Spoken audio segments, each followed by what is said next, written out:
episode 4 of Post Workout Chats with Coach Marco. I got Brad Boelkens in the house with me tonight, and he works in Glenview out of Activation Fitness. I'm going to go ahead and have him just go over his background and his history in the fitness industry. Yeah. So I graduated college in 1996, 25 years ago. Hard to believe it's been that long. Yeah. But I feel old. So I graduated with a degree in exercise science, and right away after I graduated, I got my personal training certificate. With NASM, right? Well, first it was American Council in Exercise, so okay. ACE was my first one. So started personal training right away out of a facility in Arlington Heights called the Wellness Center, and it was associated with Northwest Community Hospital. And so with that type of demographic, we had a lot of clients come in from rehabilitation, from older individuals, and then you had your typical average fitness person.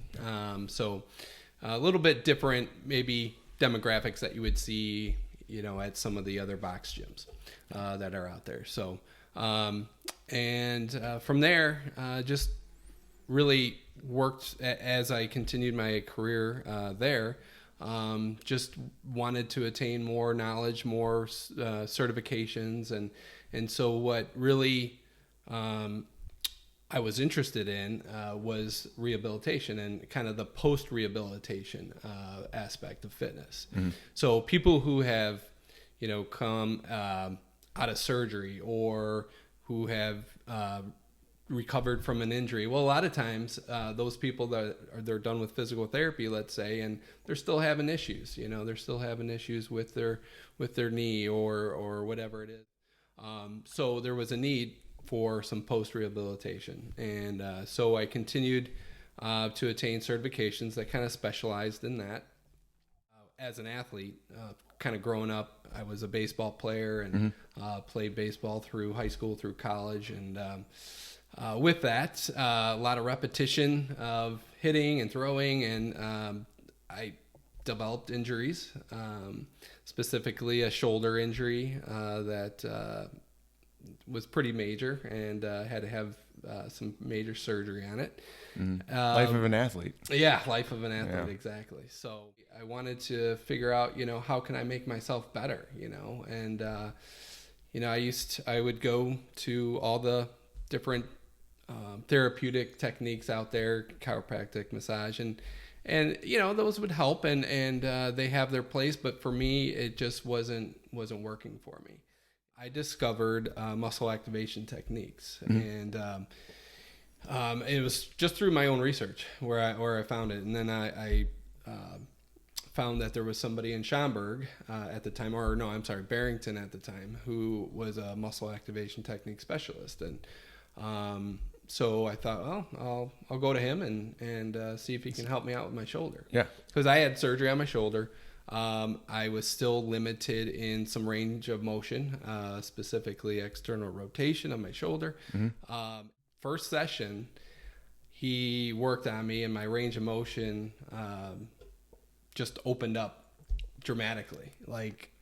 I was totally amazed. I couldn't believe that that was possible.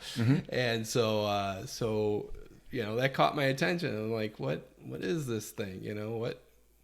How did that happen? Right. Yeah. So obviously then I wanted to know more.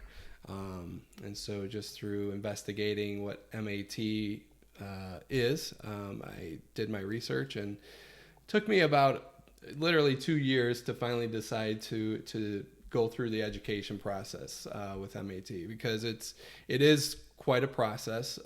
It's about 10 months long to actually get the full certification. I've been using M.A.T with people since then, and also as a personal trainer, I still personal train, of course, and it goes hand in hand with muscle activation. Related, right? Yeah, absolutely, because people who are exercising, when you have a client come in, especially if they're in their 30s, 40s, 50s, there's going to be, most of the time I find is there's going to be somebody who has an issue, whether it be a shoulder issue, a knee issue, a hip, ankle, they've had surgery in the past, or they've had some sort of major injury in the past. And, those injuries that we've had maybe when we're young, they a lot of times catch up with us when we get older. So when you go through an exercise program with somebody and, this exercise hurts, my shoulder, or this exercise hurts my knee, or, and then instead of, just trying to work around the pain, we got to try to, let's figure out what's really causing it. Why are you having problems with your knee? People live with the pain. A lot of people accept it. Yeah. As in, like, so people have goals, right? So I want to, let's say, lose weight. I want to gain strength. I'm in a bodybuilding competition. I'm in a powerlifting competition.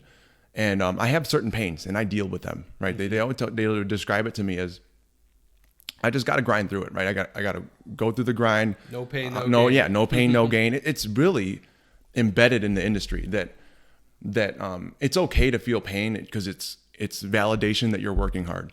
It's almost like it's instant gratification when you're sore. People feel like, I need to be sore after a work. I have to be sore. If it's not effective, if it's not sore, if I'm not sore afterwards, or and people live with the pain. I see it so much that I'm going to continue my program despite it hurting. You described the experience with your shoulder. Right. You were amazed by it. Now that you've done it for so long, what was the magic? Like, what was the secret sauce there? Okay, so the approach is a little bit different than a lot of different techniques out there to help with muscle dysfunction. So I guess I would say that there's muscles that a lot of times we talked about, you mentioned earlier that the site of pain is a lot of times not the source of the pain. Right. Right. So if someone has pain in their knee, most of the time it's not the knee that's the actual source of the problem. The knee is kind of a dumb joint, right? It's just a hinge joint. It just flexes and extends mostly, right? And then you have the ankle joint and the hip joint in between, or the knees in between those two joints. So a lot of times the knee pain is, you may have pain in the knee, but the source might be coming from your hip or from the ankle, and someone might say, well, my hip doesn't hurt, my ankle doesn't hurt. Well, there could be an issue going on with the hip, the muscles of the hip that's controlling the hip, that is that's causing what's going on with the knee. So if there's muscle dysfunction going on in the hip, that might cause the knee to hurt because the force is going through the body, from the ground, through the knee, through the hip, or the way someone moves is causing the pain in the knee. So so we go through a process of with M.A.T. When I see a client and they tell me, let's say their knee hurts, well, I'm going to check the range of motion of their hip. Usually is a good place to start. So we check the symmetry from side to side. So if they got a left knee pain, well, we're going to check to see how that hip is moving on the left side, but we're going to compare it to the right, and because a majority of the time people should be moving symmetrically, their joints should move symmetrically. It's not 100% the case, but if they have a structural problem going on, but ideally we want our joints to move symmetrically from side to side. Yeah. And so the process of going through, checking hip range of motion, so internal rotation, external rotation, hip extension, flexion, and just all the different ways the hip can move, and we compare it to the other side, and if there's a restriction or a limitation in range of motion, that's kind of the cue, that's kind of the signal. Yeah, movement assessment. Yeah. And we can say, okay, there's a restriction in that hip. So when we compare it to the right, now we have to figure out, okay, why is that restriction there? Why is that hip not rotating the way it should. And so then the process from there is to do some muscle testing. And so we test the muscles that put the hip in that position. So for example, if someone were to be limited in hip flexion, we would look at all the muscles that bring you into hip flexion. So what muscles bring you into hip flexion? Well, it's your hip flexors, right? So there's about, and a lot of times with, someone will say, oh, I hurt my hip flexor, I pulled my hip flexor. Well, there's about 10 hip flexors. Yeah. All right. So which one is it? Which muscle is it? So it really gets to specific with M.A.T. as far as, testing each muscle that flexes your hip. So there's a specific muscle testing that we do to determine what muscle might be the muscle that is weak, right, or has an issue.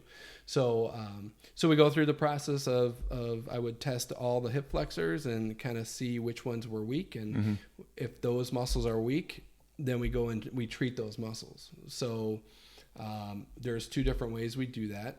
One way is through a palpation technique where we go in and stimulate the muscle at its origin and insertion point on the bone. Or we can also do it's called a positional isometric contraction. So we would put we would do an isometric contraction with that particular muscle in the position that it's weak in. Yeah. And so we would do that as well to kind of, and it's basically trying to stimulate that muscle and improve the communication between your nervous system and the muscle. Yeah, I think that's a good point, but that a lot of people are unaware of how involved your nervous system is in exercise, in movement in general. Yes. Right. So, you don't really, I hear it all the time that, the trainer cues, like, looking at your toe when you're doing a squat or squeezing this or squeezing that. When you're doing movement, you're not working efficiently if you're trying to consciously tell your muscles to do something. It doesn't work like that. Right. Like neural drive doesn't work like that. Right. So like neuromuscular communication is like the key to everything. Yeah, absolutely. Yeah. We're, with muscle imbalances, for example, if you do a movement test, let's say a squat. Yep. And you have someone squat and you see that their knees are buckling in, right?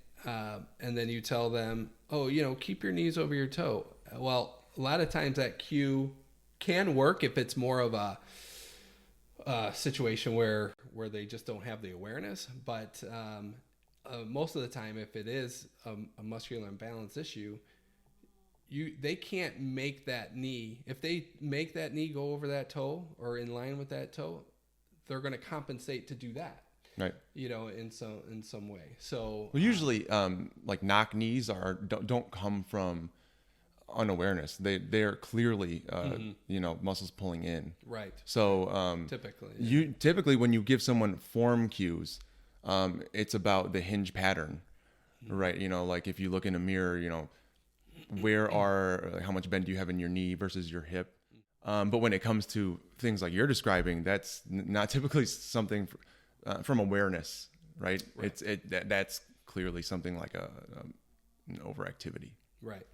And typically, the overact, you would say, okay, so the glute medius, abductors are weak and the adductors are tight, and sometimes that's the case, but not always. Not always, yeah. It could be that they have overpronation of their ankle, or excessive internal rotation of their hip, or so it's complex. I found a lot in my experience, and some of the things I've heard from the foot is a lot of roots of what you might see in a movement assessment. Like I remember someone who, when I was still studying, she had described from her experience working with athletes, a scenario where, and she was trying to explain it to us, a pitcher had thrown out his shoulder, completely torn his rotator cuff, and she had investigated on how that happened. Right. So that happened like because of the movement itself. He just threw it out. But she investigated and found that because he had, I believe, something going on with his big toe, that made him compensate. Right. You know, so she starts with the feet, and she'll investigate from there. And the injury happened, but it happened because of another area of his body compensating. Exactly. So Right. I think it's a good example of something like that. Yeah. Yeah, totally. And yeah, no one would ever think to go to the big toe, right off the bat, you know. And so that's why it's with M.A.T. And with other techniques out there. But we look at the whole body, you know. You look at the whole body and see where they might be compensating from, because that's really the key, is to identify, you know, first identify the compensation, identify where the limitation and range of motion is, and then addressing that and correcting it. And so, you know, and a lot of times when our joints are moving better, we're gonna feel better. You know, The muscles have to be doing their job. Like muscles have specific jobs, right? Not every muscle is a prime mover. Not every muscle is a stabilizer or a synergist. Right. I think a good example sometimes, so hamstring strain is a good example. And we talked about the hip flexors. So if your hip flexors are tight, neural drive to the gluteus maximus is weakened. And then the synergist there is your hamstring, meaning it's going to, in layman's terms, work harder. Right. And so the root of that would be the hip flexor. Right. Right. So. Yeah, and exactly. So it's really, we have to be accountable for each and every muscle, you know, and there's a lot of muscles to address. And with M.A.T, we get it gets very, very specific, even to the division of the muscle. You know, you know, for the glutes, there's 3 different divisions of muscles for the glutes. You have the sacral fibers, you have the iliac fibers, and you have the coccyx fibers.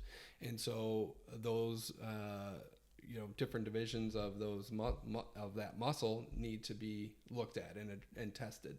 So we put the hip in certain positions in order to kind of emphasize those particular muscle fibers, and we can test to be able to manually test those positions. And if it's, you know, I test someone in for their kind of emphasizing sacral fibers, and that might be strong. And then I put them in a position where it's going to emphasize more the iliac fibers, and then they're weak. Yeah. You know, and so what 2 positions would that be? It would be with hip extension and external rotation for iliac fibers. Okay. Sacral fibers pretty much just extension. Okay. With slight abduction. So so very in depth. Yeah, you know. So it's very in depth, very because I was NASM certified too. So I got my NASM certification as well, and I think that's just, it was right when I believe Mike Clark started with NASM when he took over. But so I got certified at NASM, and I thought NASM was probably the best personal training certification out there, because, you know, they dealt with the body and muscle imbalances, and you know, even just in their CPT, even it's in the very CPT, it's very in depth in covering a lot of that. So right, and so I like NASM a lot. And I think, you know, it's M.A.T is just kind of taking it a step further, you know, and really looking at each individual muscle and the muscle division, muscle fibers, you know. Yeah. So the process, I mean, is it's a long process to go through. Do you have people that start and are just like, I don't know about this. It's kind of, it's taken a long time, or I'm not really sure what this is helping, you know, because you can run into that with our type of work, you know. What I find, if someone's has some pain, and they're not able to do what they want to do because of the pain, then they're more open and willing to try something. So, and I could talk about M.A.T all day long to somebody, and but for them to truly get it or understand what it is. They have to experience it. And so if I can get them on the table and I can go through, give them a little demonstration and kind of figure out maybe what their issue is. A lot of times just that first session, they notice a difference right away. Like I had my situation when I went to see the M.A.T specialist for my shoulder. I mean, immediately it was better, did it, but you have to follow up with that, you know, but you notice a difference right away. And that sold me. So a lot of times it's just selling that person by having them experience it.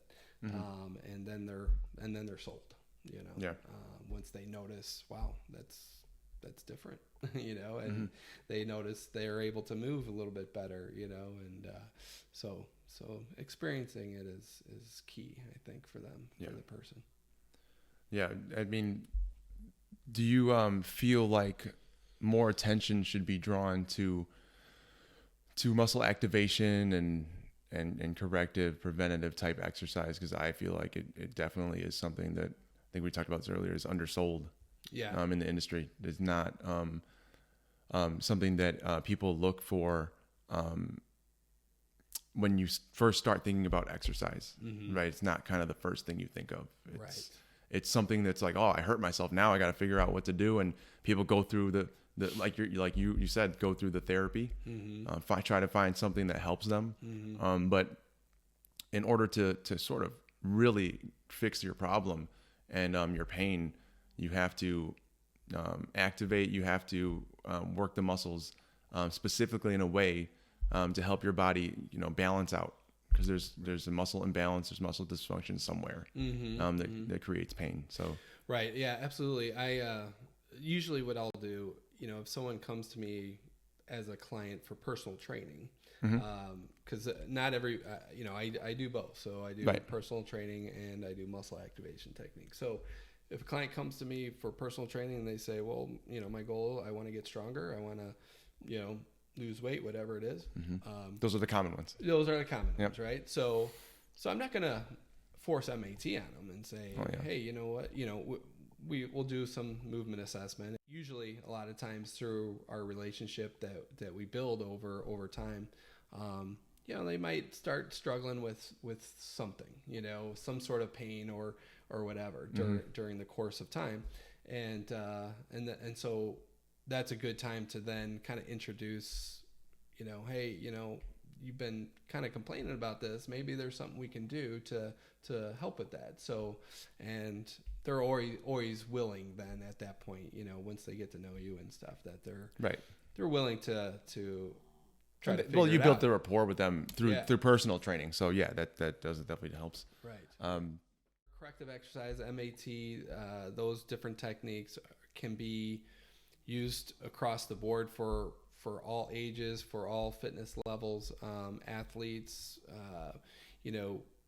older individuals, because it can help everybody. But I guess I find that the people that are competitive, and let's say they're in a sport or they're, if they're in pain, they want to do whatever they can to get themselves out of pain so that they can perform. Right. And so I think that's where corrective exercise and M.A.T can really be, you can really sell it to the athletes. Oh, athletes, I think, are an easier sell. Yeah. Because they're in competition. If it's important to you, you're going to do it. I think the harder sell is the person with back problems who is unaware of how to really take care of pain in a certain way, like to really help get rid of it. Right. And some of that is through, physical therapy. Some of that is through medicine.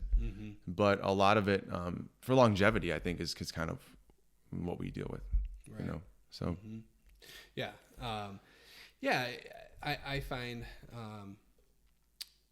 the people we see, a lot of times their pain that they've been dealing with for a long time, they've been to physical therapy, they've been through, trying to help it. And maybe, they've been able to have no pain for a while, but then it comes back, and so it's really addressing, trying to address the issue and then keep them out of pain so that they can exercise and they can, do what they want to do without pain. And so, the person has to be kind of willing, to try something, and not just, have that mindset where which is, I'll just have to deal with it, or, and then they stop. If they're in pain, what happens? They're going to stop exercising because it hurts. Yeah. And so then they get in this pattern of not moving, and they get worse. Yeah. Like if you're going into fitness, and into working out for the first time already with muscle dysfunction, that's pretty much almost everybody. Because when you're young, your body has to when you're a baby, you have to learn how to move. Your body develops that naturally. You learn how to squat by standing up, right? So a lot of people think of squats as I have to squat down and back up. When your body learns how to squat, I really believe it's from getting off the ground for the first time. Exactly. Right? So your body learns how to move. When you're young, you're feeling great. You can do anything. And then over the course of time, as we start to stop moving as often or build other habits, right? Like just sitting at a desk. Yeah. You go through school, all of a sudden it starts to build certain patterns. You go through different repetitive movements when you start working, a pattern that you've lost sort of functional movement, the way it's about to be built. So when you go into fitness, you have to sort of reassess all of this and then work up to that point. Right? There are phases to training that I feel like a lot of people just skip the first couple steps. Yeah. I would totally agree. There's really three major causes of muscle imbalances, right? So one is trauma or injuries. Yeah. Surgery. Absolutely. Yeah. Would fall under that. One is repetitive overuse. And third thing is stress. Which affects our nervous system, which affects our muscles.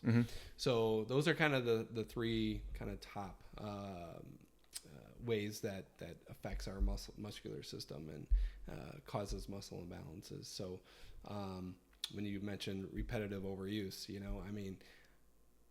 throughout the years, repetitive overuse could be a number of different things. I look at someone who's sedentary and sitting at a desk job and typing to be repetitive overuse. Yeah. Right? Well, sitting in general. Yeah, exactly. So, so that could be a reason to cause a multitude of different, imbalances in the body.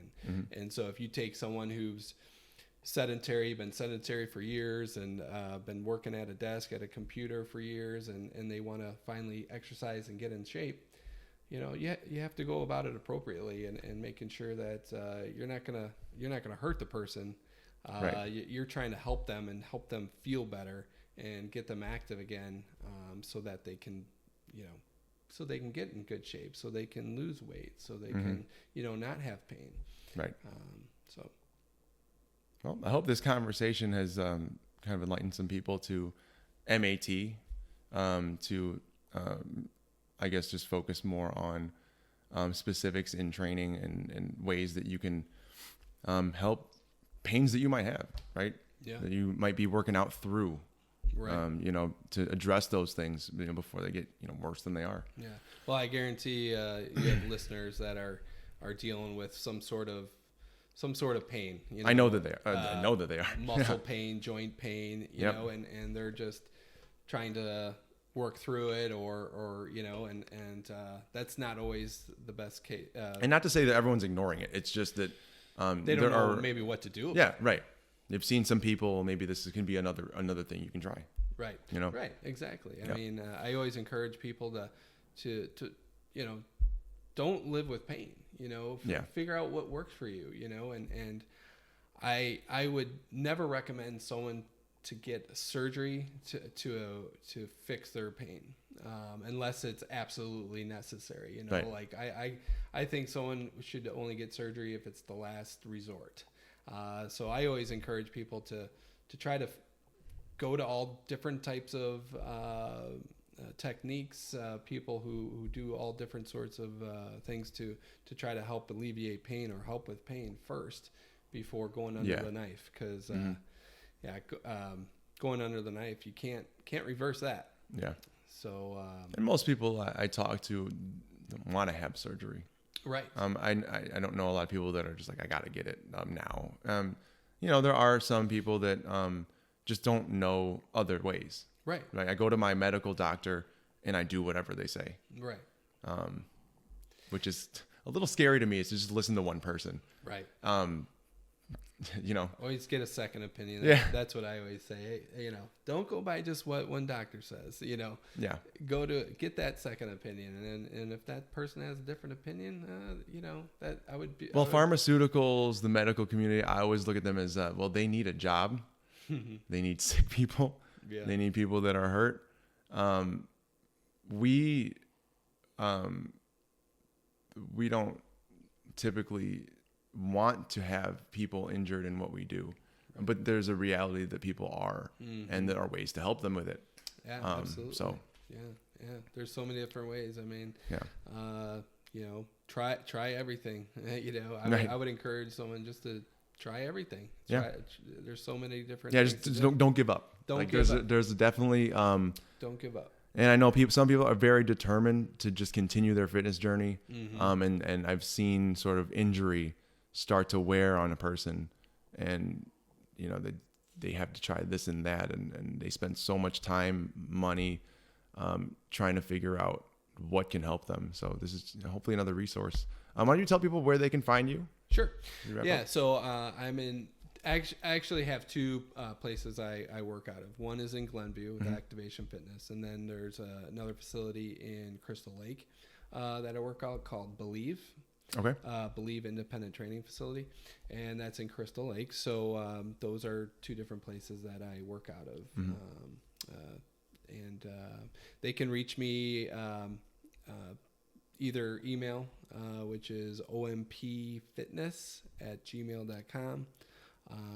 And or they can find me on Facebook as well, Optimal Muscle Performance. Okay, cool. So yeah.